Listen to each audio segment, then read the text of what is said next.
Well,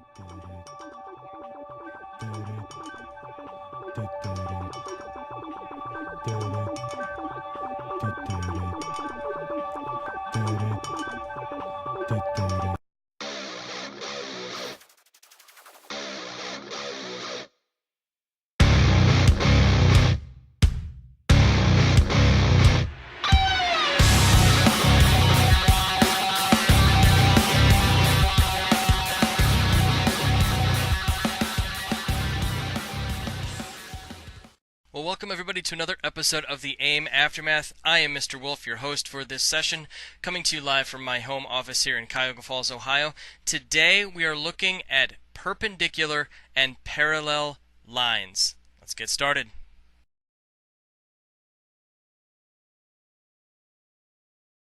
Alright, so for those of you who have been following along, once again, we're going to look at your notes first. Now, this one is going to be a little bit different.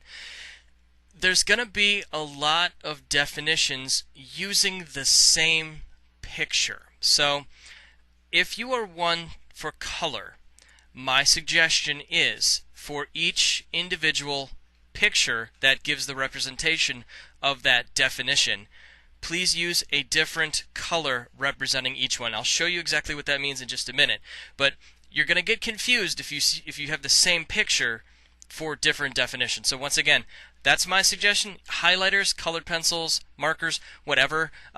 Again, make sure your teacher is okay with this first before you do that. I'm pretty sure they will be. It just gives you a better understanding of which one it is so you're not confused when it comes time for, again, the homework or the quizzes or the tests for that matter.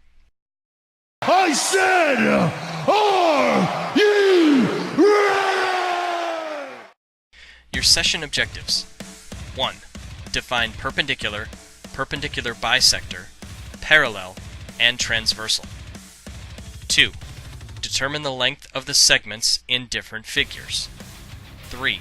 Determine angle measures of different figures.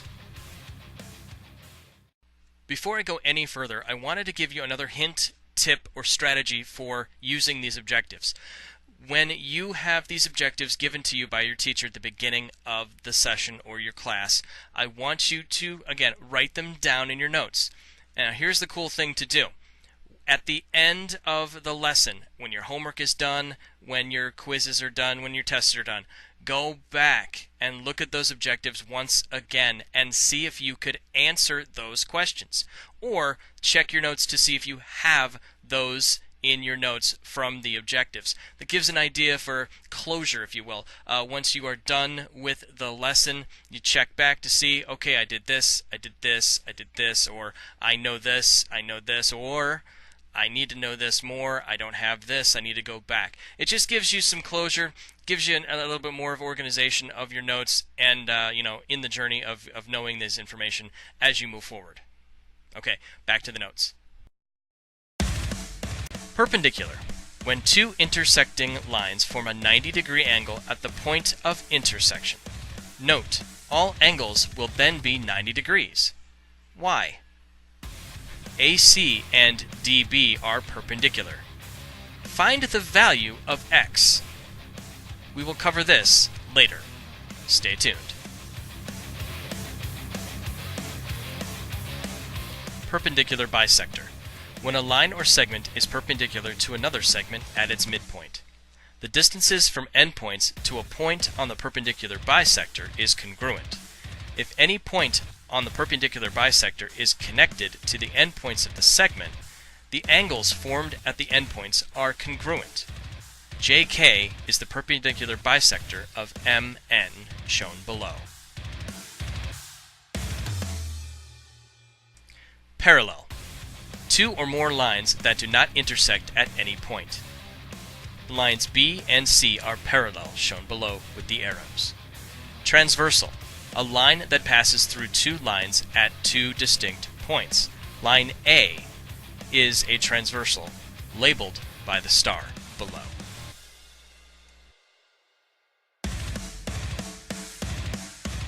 If lines are parallel, corresponding angles are congruent. Angles 1 and 5 are corresponding angles shown below. Alternate interior angles are congruent.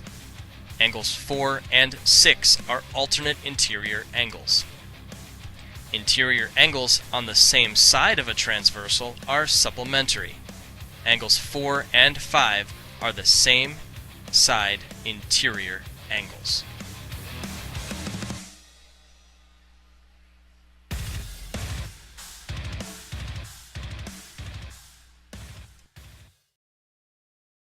And here we go.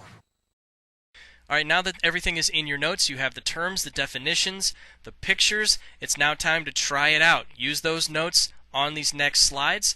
You're going to see the answers at the end of the credits. Good luck. Do it to it. You can do it! You can do it! You can do it! Match the definition. Perpendicular, perpendicular bisector, parallel, transversal, bisector. A. When a line or segment is perpendicular to another segment at its midpoint. B. A segment or ray that passes through the vertex of an angle and splits it into two congruent angles. C. A line that passes through 2 points at 2 distinct points. D. When two intersecting lines form a 90-degree angle at the point of intersection. E. Two or more lines that do not intersect at any point. Match with the correct term. Angle 1 and 3, 1 and 4, 1 and 5, 1 and 2, 4 and 5, 4 and 6, 3 and 6, 2 and 6, 3 and 5. Match the correct term. Corresponding angles, alternate interior angles, same side interior angles, vertical angles, and a new term, linear pair. Make sure this also goes in your notes. Please utilize the bottom right-hand corner drawing to determine the correct term. Use the picture to find the rest of the angles. Angle 1 is done for you. Angle 1 is 70 degrees. What are angles 2, 3, 4, 5, 6, 7, and 8 degrees? Use the picture on the right to determine the answers.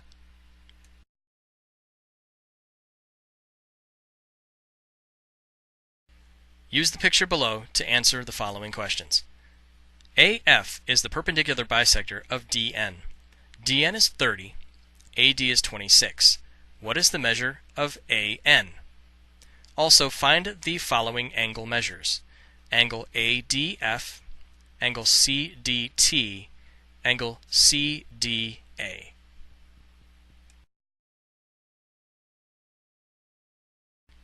Perpendicular. Find the value of the variable. 3x minus 99. Solve for x.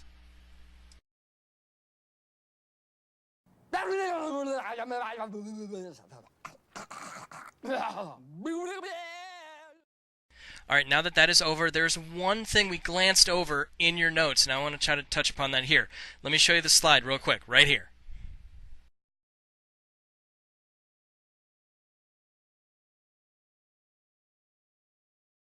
Okay, so the first thing you need to look at in the picture is two different things. They give you a right angle kickstand on that left-hand side, and on the right-hand side they give you the angle that you have to determine for x, right here.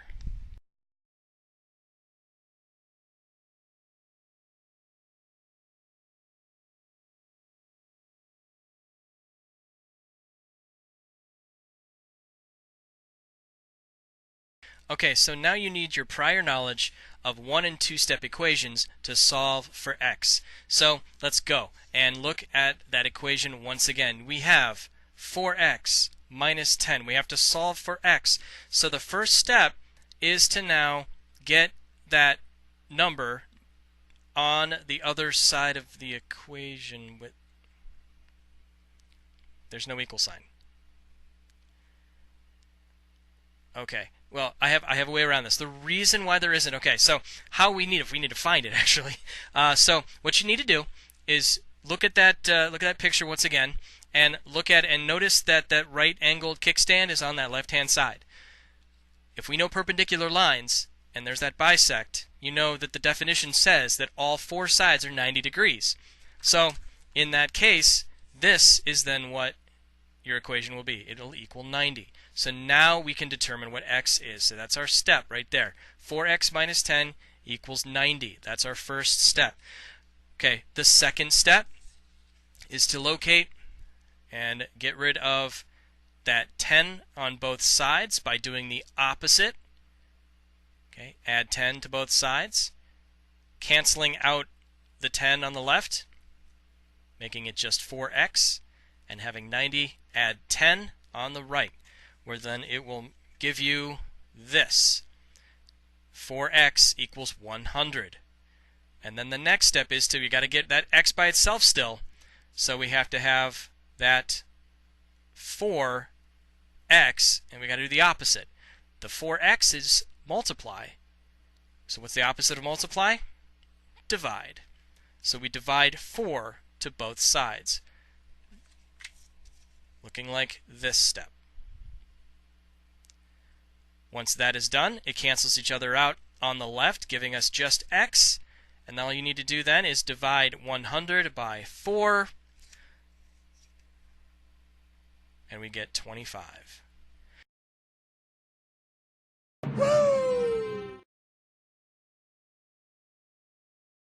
Well, that'll about do it for another episode of the AIM Aftermath.